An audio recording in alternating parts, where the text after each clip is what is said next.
Om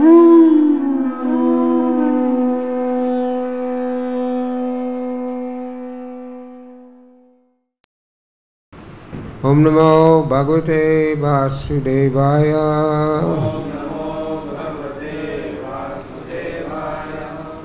Om Namo Bhagavate Vasudevaya.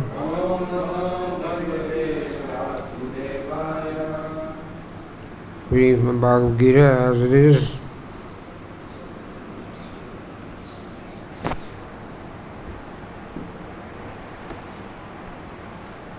Chapter 3, text number 35, which is on page 181.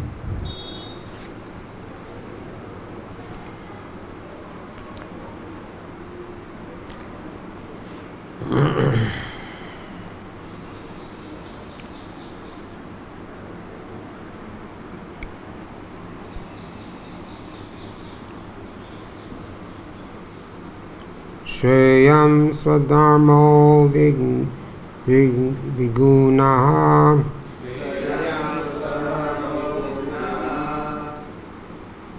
Paradharmatva Anustitat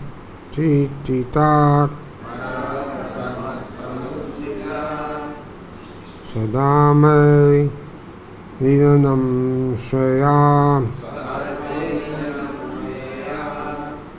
Paradharmo Bhayavaha. Word for word. Shreyan, far better.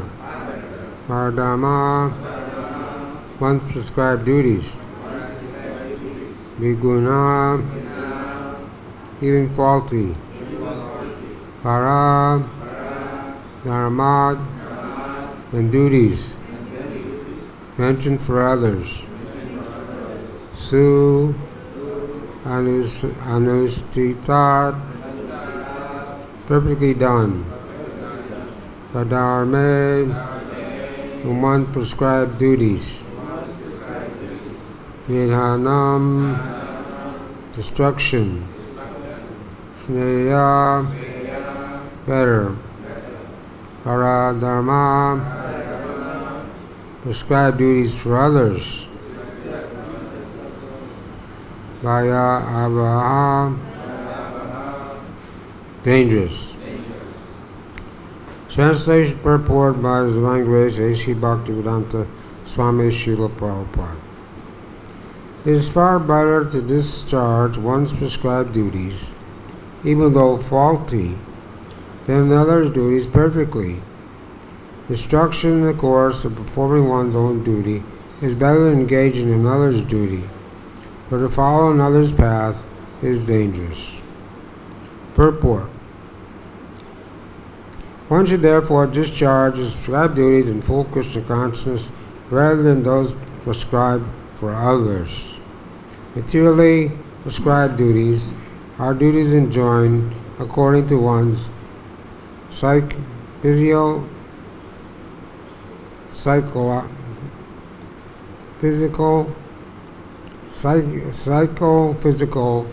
condition.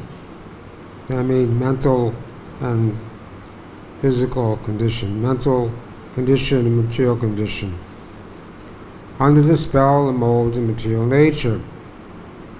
Spiritual duties are as ordered by the spiritual master for the transcendental service of Krishna.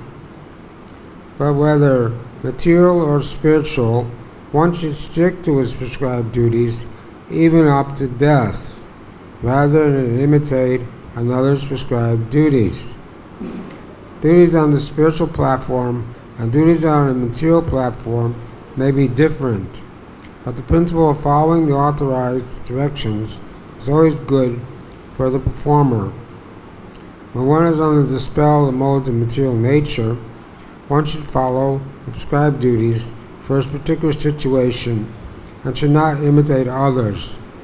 For example, a Brahmana who is in the mode of goodness is non-violent, but a Kshatriya who is in the mode of passion is allowed to be violent. As such, for Kshatriya, better to be vanquished, following the rules of violence, than to imitate a Brahmana who follows the principles of non-violence. Everyone has to cleanse his heart by a gradual process and not abruptly. However, when one transcends the modes of material nature and is fully situated in Krishna consciousness, he can perform anything and everything under the direction of a bona fide spiritual master. In that complete stage of Krishna consciousness, the Kshatriya may act as a Brahmana, or a Brahmana may act as a Kshatriya. In the transcendental stage, distinctions in the material world do not apply.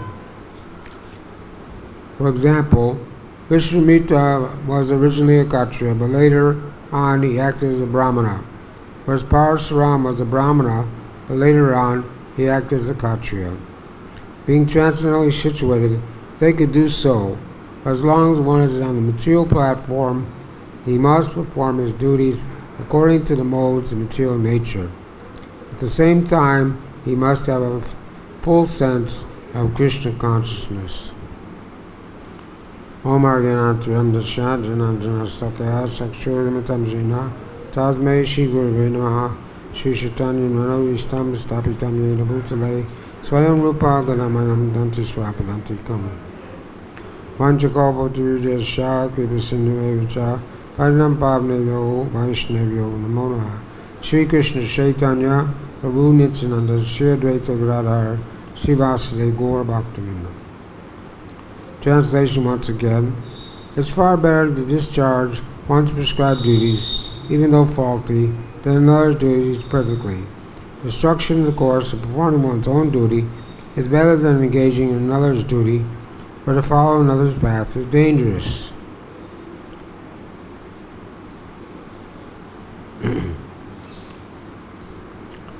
So this verse may be a little difficult to understand in the present age. But we have the commentary by Baladev Vijabhushan,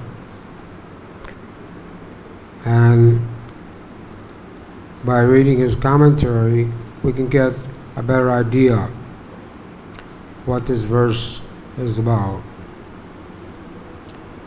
Whatever dharma is prescribed by the Vedas in terms of varna and ashram, performed incompletely, lacking some elements, is better than executing a different dharma, even though it is executed completely with all parts. For instance, the natural dharma of a brahmana is non-violent, and that of a kshatriya is fighting. One should not execute dharma beyond the sanction of the Vedas. Doing so is like performing the function of the eyes with a different organ. Jamini says, Shodam Lakshano Dharma. Dharma is characterized by rules. The reason why it is better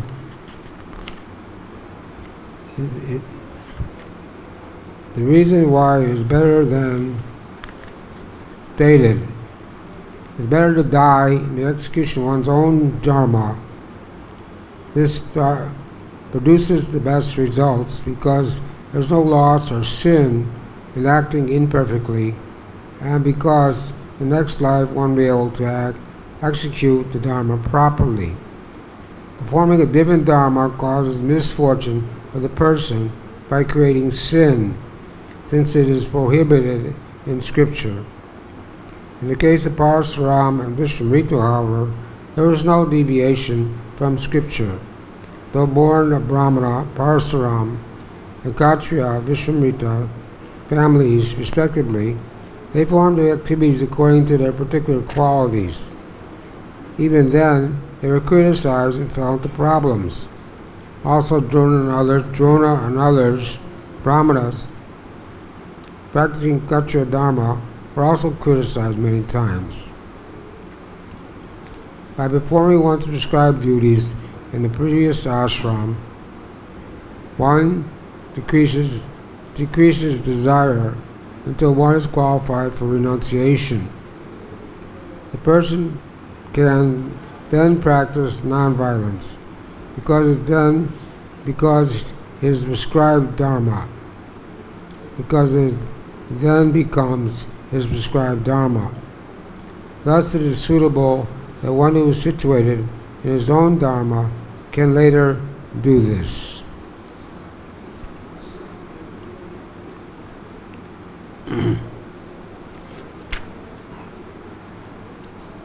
So Vishwamitra was born in Kshatriya, but he acted as a Brahmin, becoming the spiritual master of Dasaratha, the father of Lord Ramachandra. And Lord Parasuram was born in a Brahmin family. And Lord Parasuram's father had a Kamandenu cow, which a cow gives, you can feel all your desires. So one time Katvir Arjuna went there to the ashram of Parasuram's father, and his father received him with all respect and gave him a nice feast. But Katvir Arjuna became envious that his father had this Kamandenu cow. So he ordered his men to take the cow. So when Parasuram returned to the ashram, his father told him what had happened. He became very angry. Then he went to fight with Katvir Arjuna. Katvir Arjuna had 1,000 arms. He was very powerful. Once he was Ravana was taking a bath in a river, and the river started to overflow. So this disturbed Ravana. So he went to see what was happening in Katvir Arjuna. He had a fight with Katvir Arjuna, and Katvir Arjuna arrested Ravana and put him in jail, but later let him go. So he was very powerful. But when Parasuram learned that this Katvir Arjuna had stolen the cow from his father, he went to the ashram, or the city of Katvir Arjuna, and he attacked the city and killed Katvir Arjuna and brought the cow back. So he did that, but his father wasn't pleased because he said, "You're a Brahmana, and it's not sanctioned. One should not kill the king." So he acted out of his ashram. But later on, he because he's an incarnation, Shaktivesha incarnation, and empowered by the Lord, when there was a burden on the earth with too many demoniac kings, dynasties, Parasuram killed them, 21 dynasties consecutively. He went at the speed of the mind with his axe, killing the dynasties. Then when he got tired, he went at the speed of the wind. So here it says, there was no fault in him doing that, acting as a Kshatriya, because he was above the modes of material nature, and he was empowered by Krishna to do that. The same way, when Bhikkhu was asked to go to find out who should be worshipped first, Lord Brahma, Lord Shiva, Lord Vishnu, he went to Lord Vishnu and kicked him in the chest. And Lord Vishnu was there with the gods of fortune and said to Lord Bhikkhu, when you came here, I'm sorry I didn't receive you, and I heard my chest is very hard. I hope you didn't hurt your foot. So, of course, he did that. Bhagavan did that because he was empowered by the Lord. It was sanctioned by the Lord that he do that. Otherwise, he wouldn't have done that on his own initiative. So different personalities can act in different ways if they're empowered or sanctioned by the Lord. So in this verse, it's talking about duties. Verses 17 to 35 on this chapter, chapter 3, talk about detached work to set the example.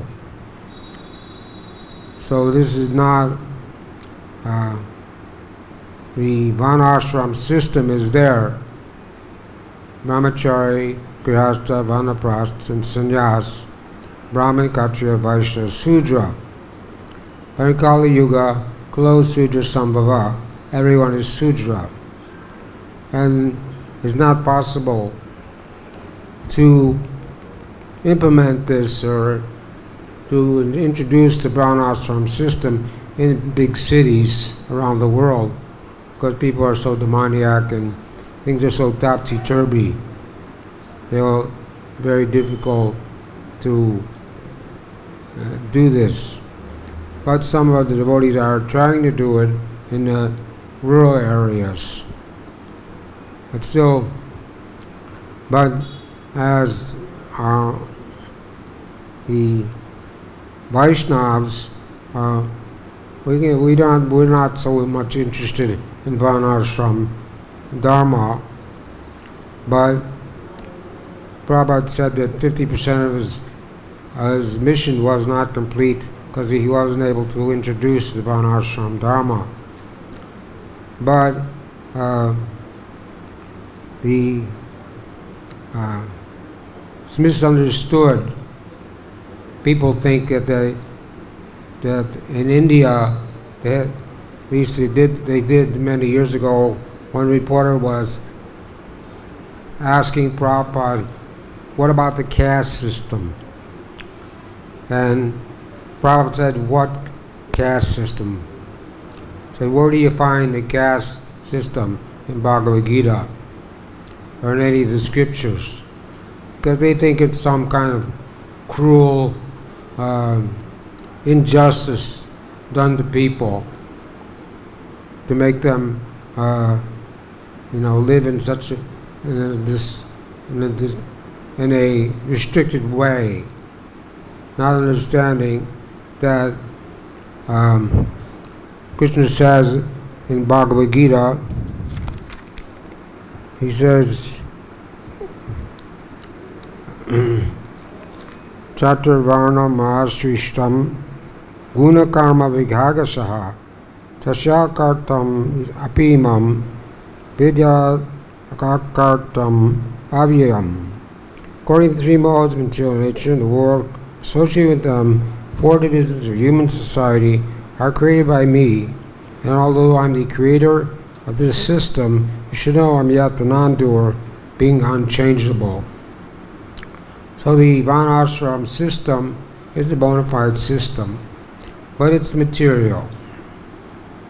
And Lord Chaitanya asked Ramananda Roy how to attain perfection.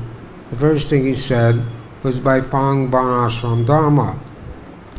But Lord Chaitanya rejected that, saying that was external, because there's no Varnashram Dharma in the spiritual world, it's only in the material world. But it is a authorized system, and it is a way that people can live peacefully and the world can go on nicely. Today it's all close to Samava, and everybody does whatever they want, and there's no rules and regulations for anyone. No one knows what to do, what not to do, what's good, what's bad. So the whole thing, the whole material world is in a chaotic condition. So anyway, so the caste, it's the Varnashram Dharma is there, but 2 times the Lord Chaitanya rejected that as the highest, the way to attain perfection. Although it does some study Haritoshana, by performing your duties with the, along with the attachment or attraction to the Supreme Lord, that's pleasing to Krishna. So Varnashram Dharma is there, but Krishna consciousness goes along with Varnashram Dharma. If someone's a Brahmana, but he's not Krishna conscious, then he's no better than, it's like owning a cow that doesn't give any milk. Or he can't liberate his family, he can't help anyone, he can't even help himself, let alone liberate his family members. So the Krishna conscious movement it was started by Srila Prabhupada. He didn't give people designations, but he did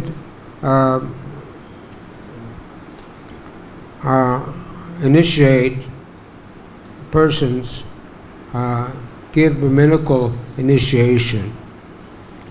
And Prabhupada also did things. He was a sannyasi, and sannyasis are not supposed to associate with women and deal with the marriages. But Prabhupada saw, when he went to America, that the boys and girls, they couldn't live separately, they had to associate with each other, so he decided it was better to get them married so they could live in Krishna consciousness and spread Krishna consciousness. So he did, he married people, performed marriage ceremony, which would not normally done by a sannyasi. But Prabhupada did that for some time, and in the Vedic culture, there's no divorce, no separation. In the former days, when the villages and the towns, if there was a quarrel between the husband and wife, no one thought it was very anything significant. But nowadays, as soon as there's a quarrel, as soon as there's an argument, as soon as there's disagreement between the husband and wife, they get separated, they get divorced. So Prabhupada was getting people married, and they were separating, getting divorced. So by 1972, Prabhupada said, now I don't want to have anything to do with marriages. If you want to get married, it's okay, but you have to live outside and support yourself. And so Prabhupada was disappointed that he got people married, but they couldn't stay together.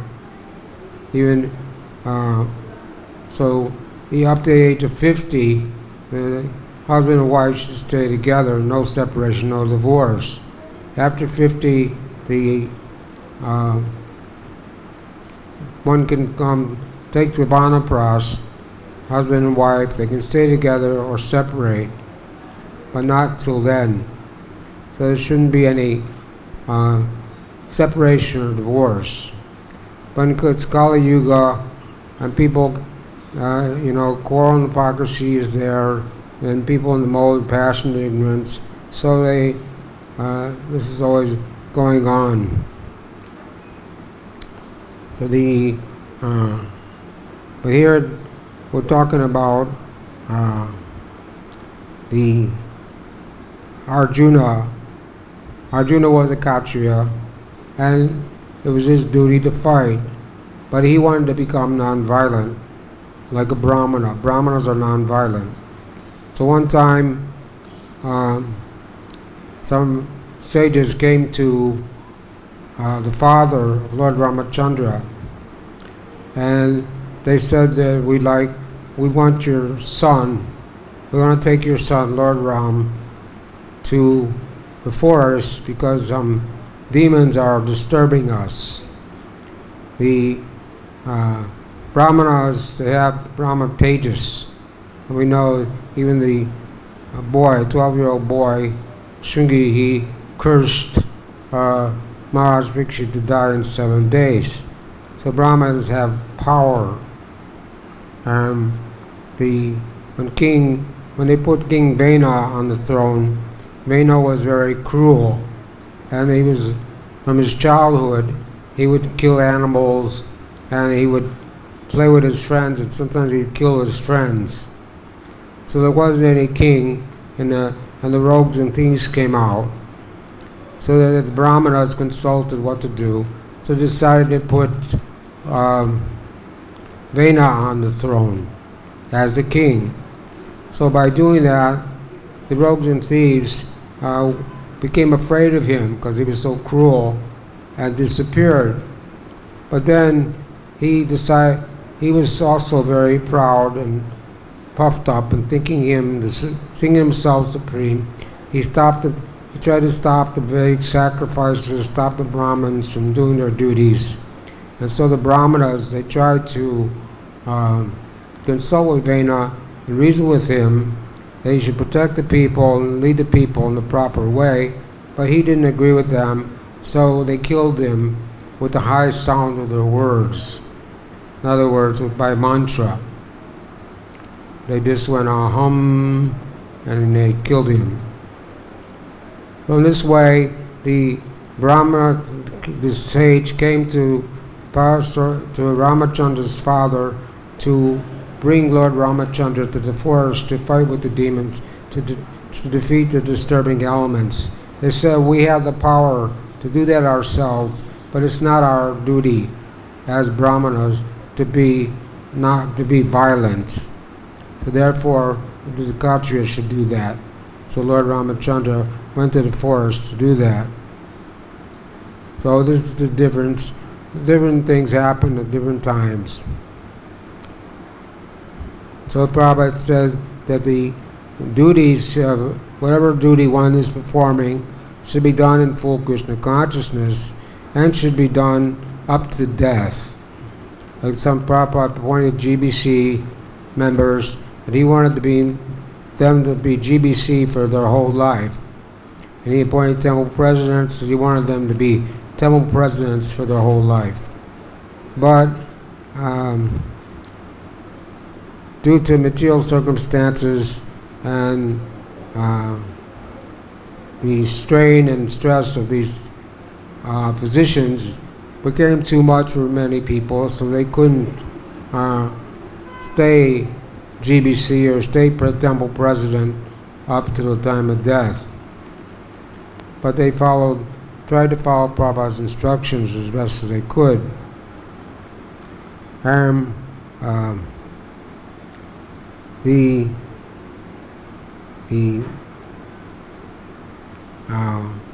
The Brahmanas are in the mode of goodness, Kshatriyas are in the mode of passion, Vaishyas are in the mode of passion and ignorance, and Sudras are in the mode of ignorance. So these four classifications are there, describe the qualities of Brahmanas, Kshatriyas, Vaishyas, and Sudras in the 18th chapter of Bhagavad-Gita, and also we're reading in the seventh canto, describing the qualifications and qualities of these different varnas.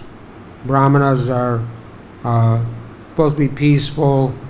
Brahmanas are never supposed to accept any salary or work for anybody else. They should simply teach people and live on whatever donations they get. But nowadays, when we go on book distribution in the Western world, we meet people from India, and they say, I'm a Brahmana, and they pull out their Brahmin thread.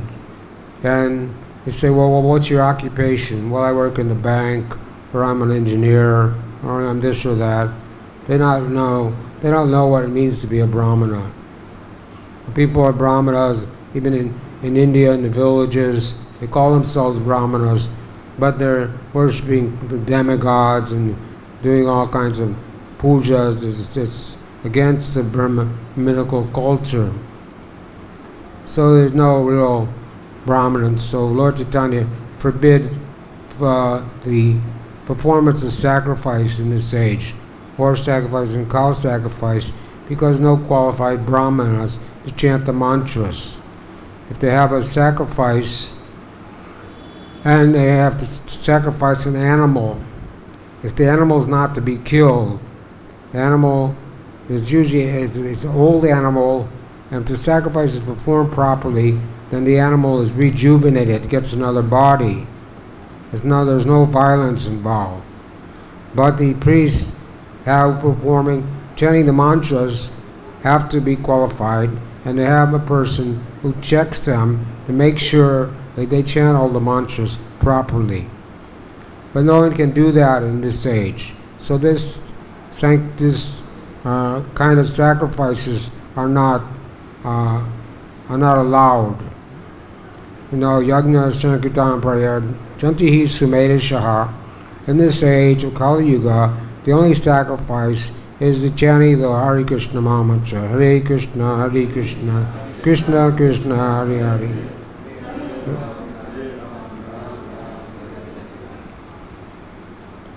So, this verse purport is stressing the fact that one should not act whimsically Lord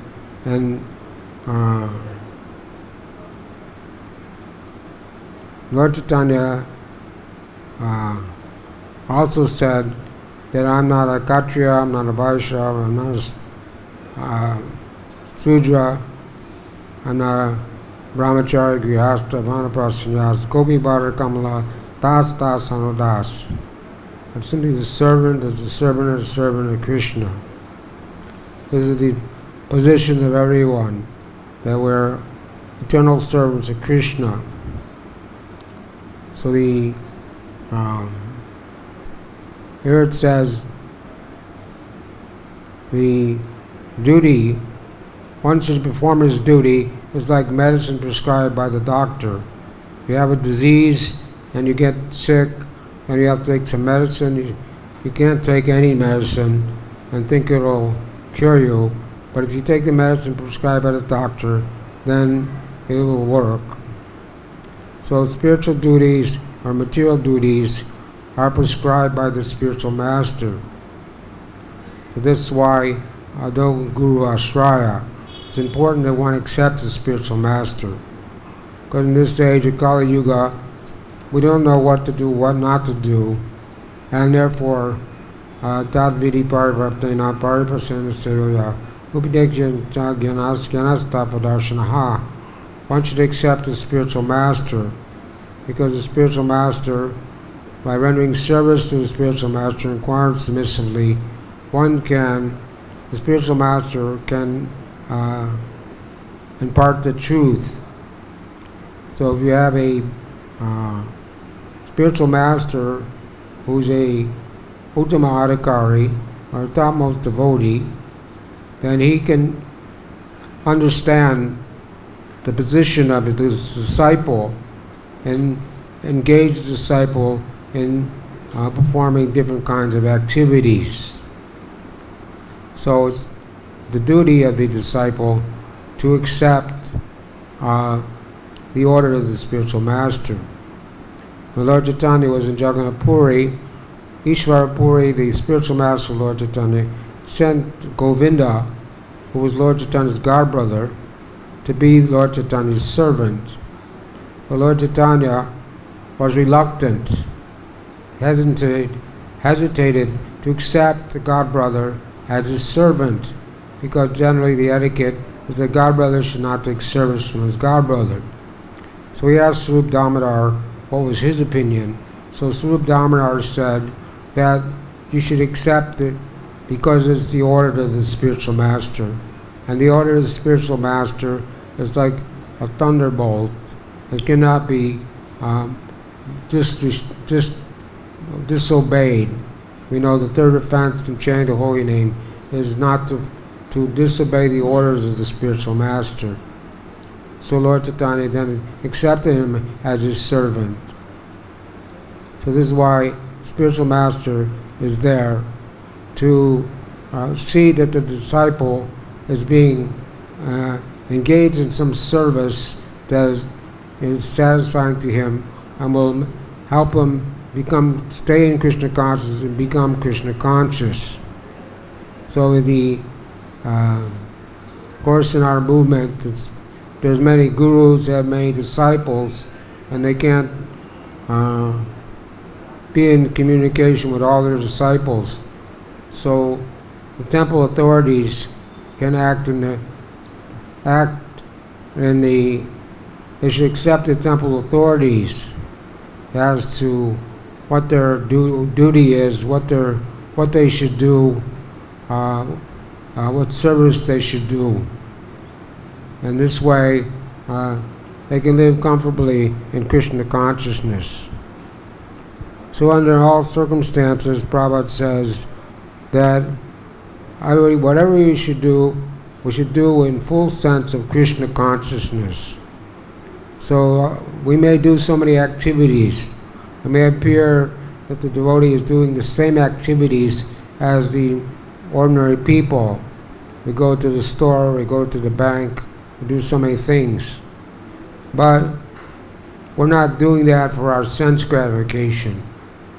We're not going to the bank to get money to buy a big house, a big car or something for our own sense gratification. We're going to the bank to deposit the money, the temple's money for temple service. So in this way, it's a Krishna conscious activity, even though it may appear not to be. We're cleaning the temple, we're cooking, people are cleaning their houses, cooking, but they're doing it for their own satisfaction. We're doing it for Krishna. So whether the person is dressing the deity or cleaning the temple, there's no distinction. Pujari shouldn't think I'm a better person because I'm dressing the deities and he's only cleaning the temple, so he's not as good as me. No, they both are doing service, so they're both equally pleasing to Krishna. There's one lady, Srivas Thakur, had one servant. Her name was Suki. No, her name was Duki. So she would bring water every day. And Lord Chaitanya asked, "Who's this lady?" And they said her name is Duki. Duki means unhappy. So he changed her name. He said from this day on, her name will be Suki, which means happy.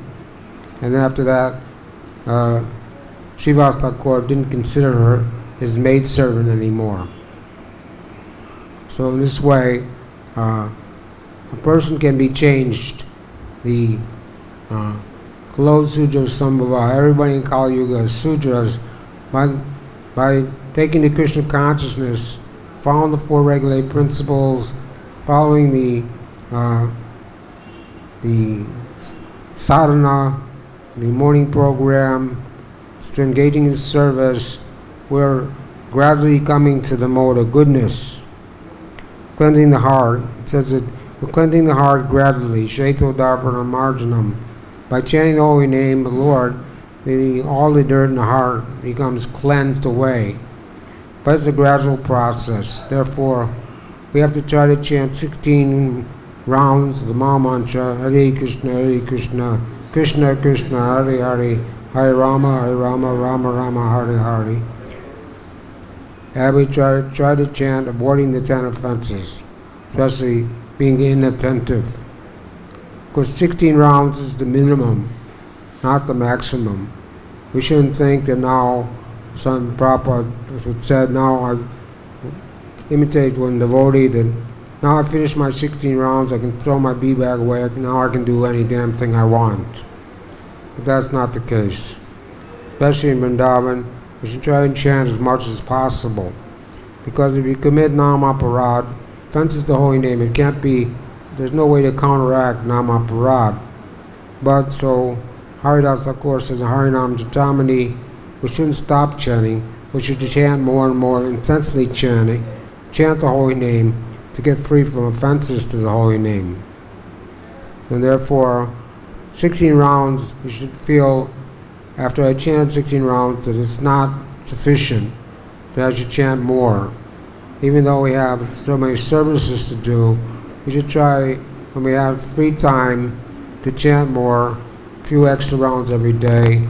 In Kartik, we should try to chant 32 or 64 rounds. Chaturmasha, try to chant 32, 64 rounds. Different times of the year, we should try to increase our chanting as much as possible. In this way, will be able to come to the mode of goodness. And from the mode of goodness, we come to the mode of pure goodness. Brahma Bhuta Prashanama, Vasoshati na Kanchati, Samasarveshu Bhuteshu, Mad Bhakti Lavate Param. This is when spiritual life begins, when you come to the Brahma Bhuta platform and you understand that I'm not this body. If we think we're this body and mind and intelligent false ego, then we're still contaminated by the modes of material nature, can't perform the devotional service. But pure devotional service, Anyabi Asita Sunyam Kama Gyani Navritam Anukalena Krishna no Bhakti Uttamam, should be free from Gyan, free from karma, and done only for the pleasure of Krishna and for no other reason.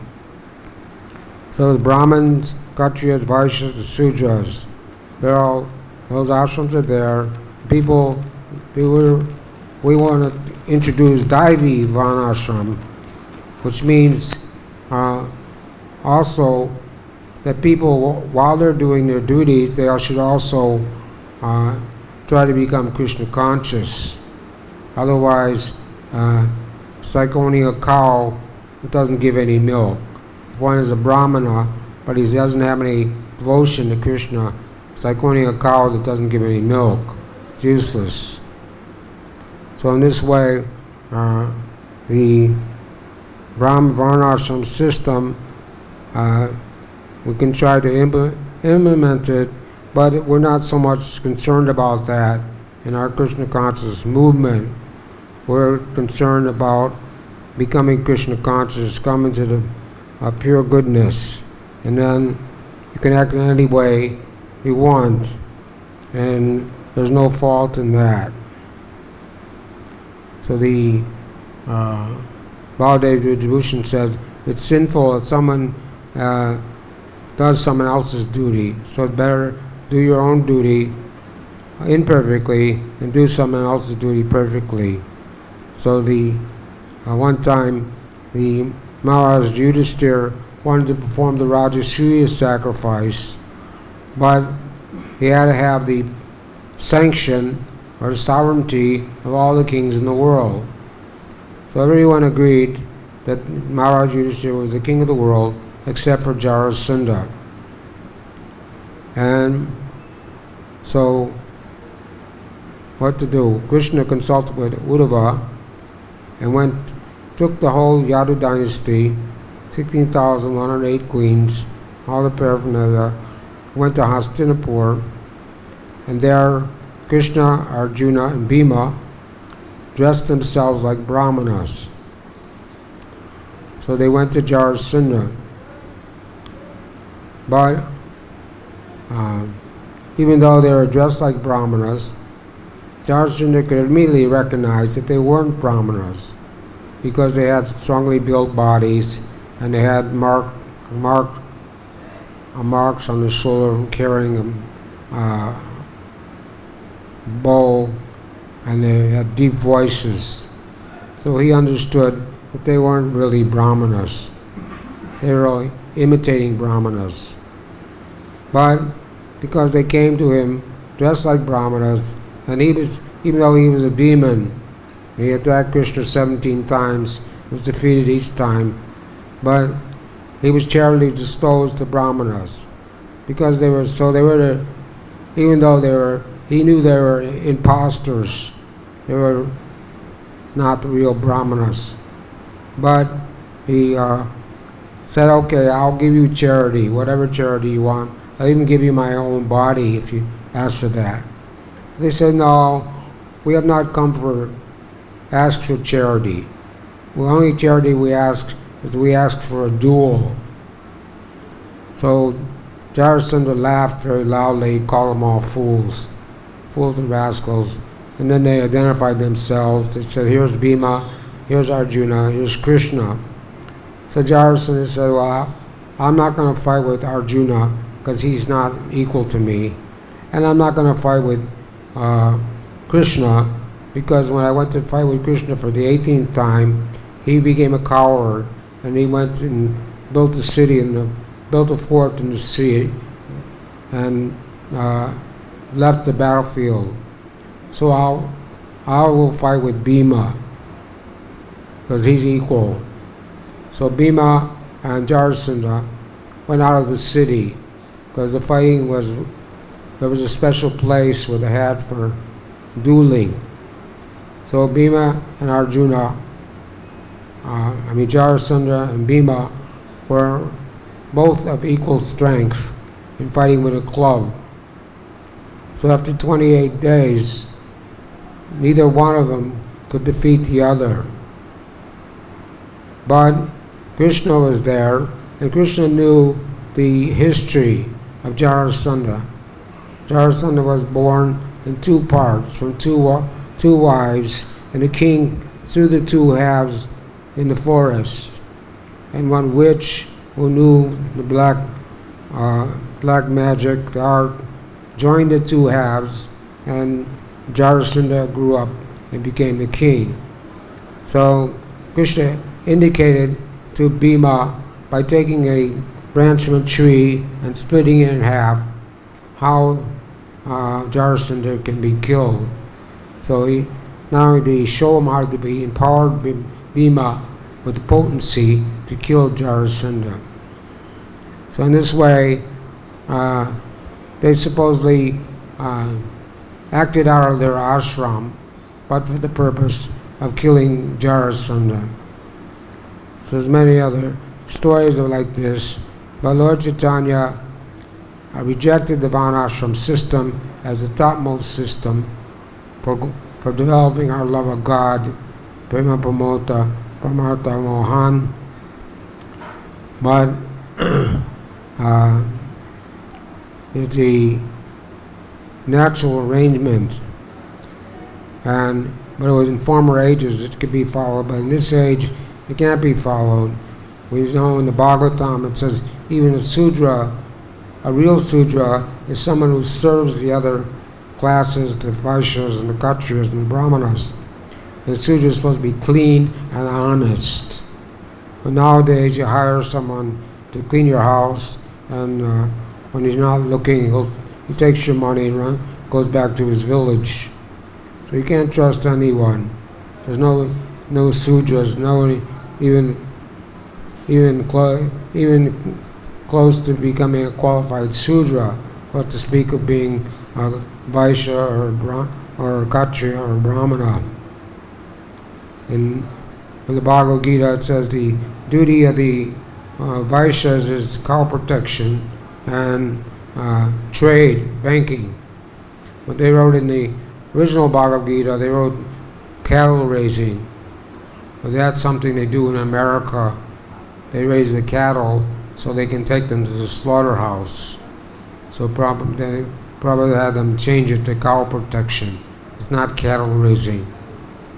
Cattle raising, they had programs on the television where people were taking the cows to the slaughterhouse, and that was considered a glorious activity. So Vaishyas are supposed to protect the cows.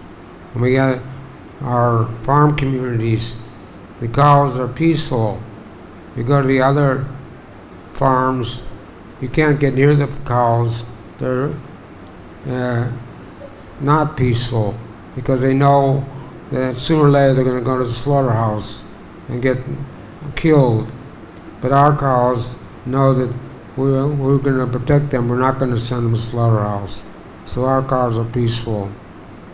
So the Vaishyas should do that. The Brahmanas should teach, and the temple, when the temple New Vrindavan was attacked by some motorcycle gang, they asked Prabhupada what we should do. Should we get guns? Should we protect ourselves? Prabhupada said yes.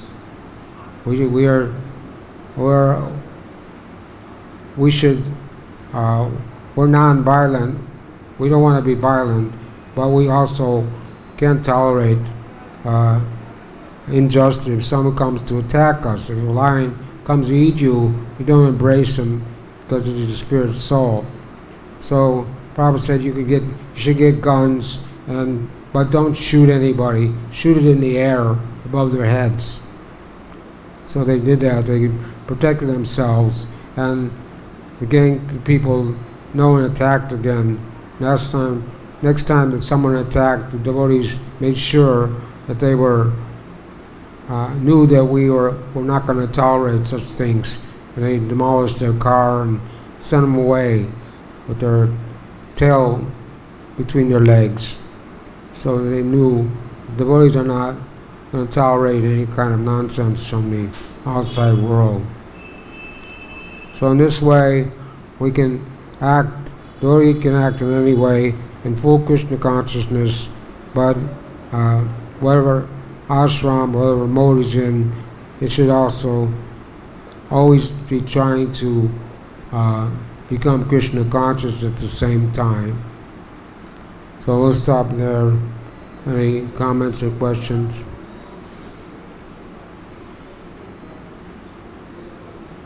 Alright, Srila Prabhupada ki jai.